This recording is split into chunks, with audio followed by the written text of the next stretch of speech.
Let's go down to Kokomo.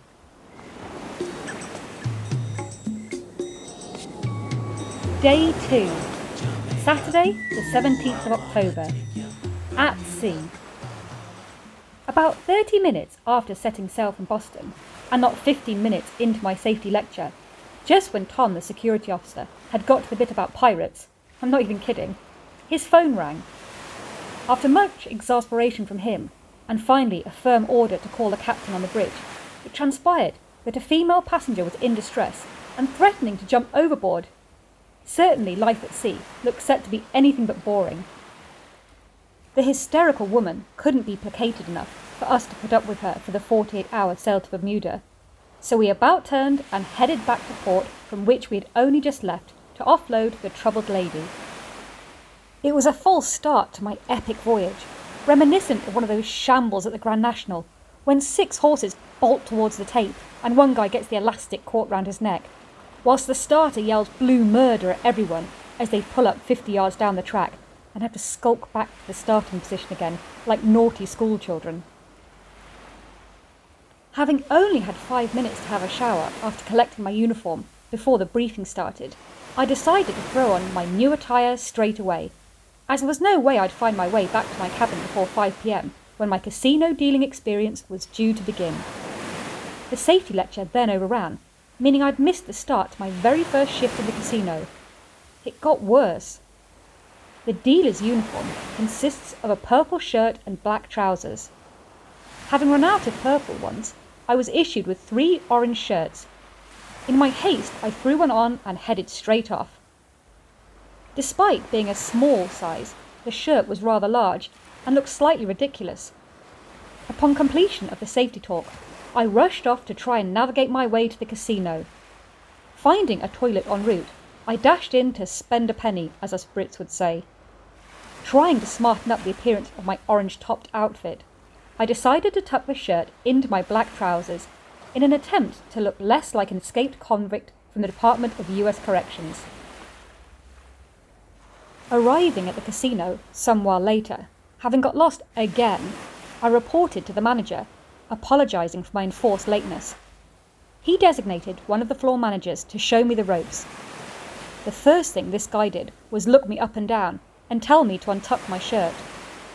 I apologised for the colour change, which turned out to be less of an issue than the fact that my new shirt was not only sporting some very definite crease lines where it had been folded prior to my collecting it, but it was now also nicely scrumpled at the bottom, where the last third had been anchored into my slacks.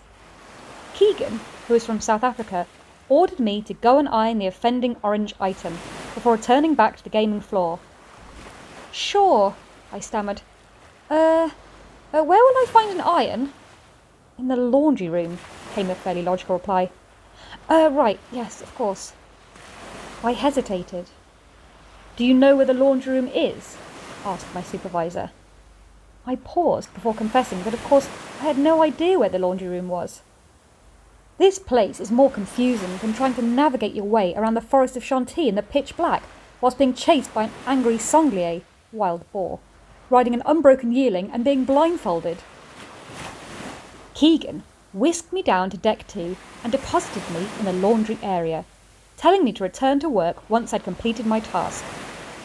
Knowing I'd never be able to find my cabin to retrieve an item of clothing to wear whilst I ironed my current get-up, I faced an agonising choice between rooting through the many piles of fresh laundry and briefly wearing something that belonged to someone else, or to iron topless.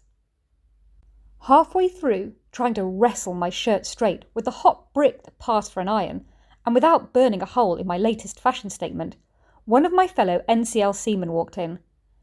I clearly can't have been the first person to do their ironing nearly naked, as the polite guy didn't even flinch at the sight of me, red-faced from effort and embarrassment, dragging the iron up and down my crumpled uniform. Being anything but an expert ironer, let's be honest, it's been at least 12 years since I personally attempted to straighten anything that I've worn, and that didn't end well either. And more than a bit flustered. It seemed to take an age for me to get the thing even barely passable. Hurriedly redressing myself, I had a brief exchange with a guy from St. Lucia, who was stocking the giant refrigerated drinks storage area, before dashing back up to my workplace on deck 6. As I neared my destination, I passed by a blackjack table manned by one of my roommates, Becky. It's actually Becca Lamara or something. She's from Zimbabwe, but everyone just calls her Becky.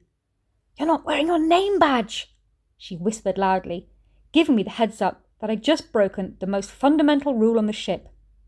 With Keegan now looking in my direction, I had to come clean and admit that in my haste I'd forgotten my name tag and that it was currently lying on the sideboard in one of the 3 staff laundry rooms on board.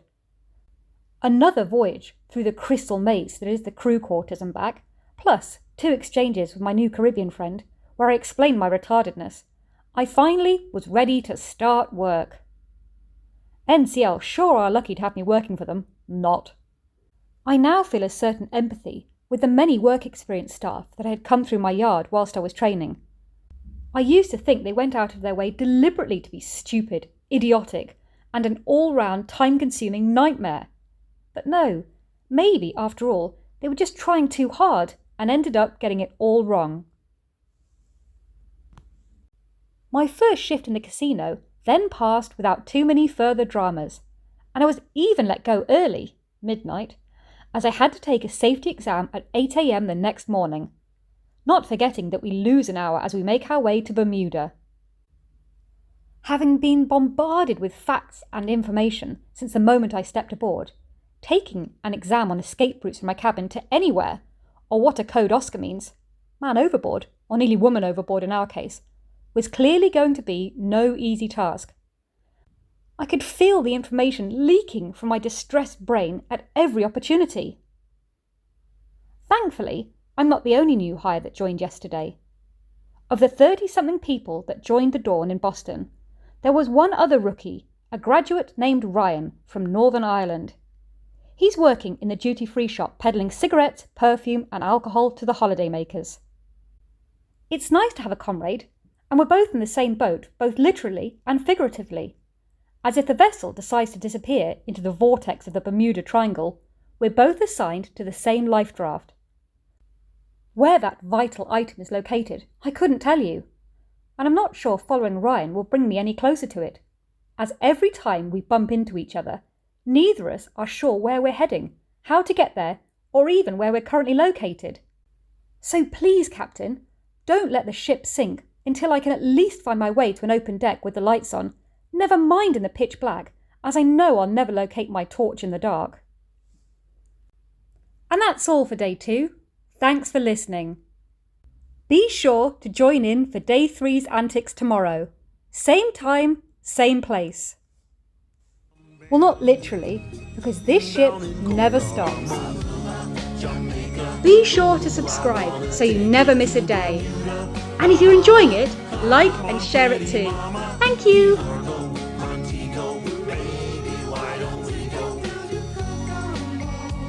We'll get there fast and then we'll take it slow. That's where we wanna go. Way down in Kokomo.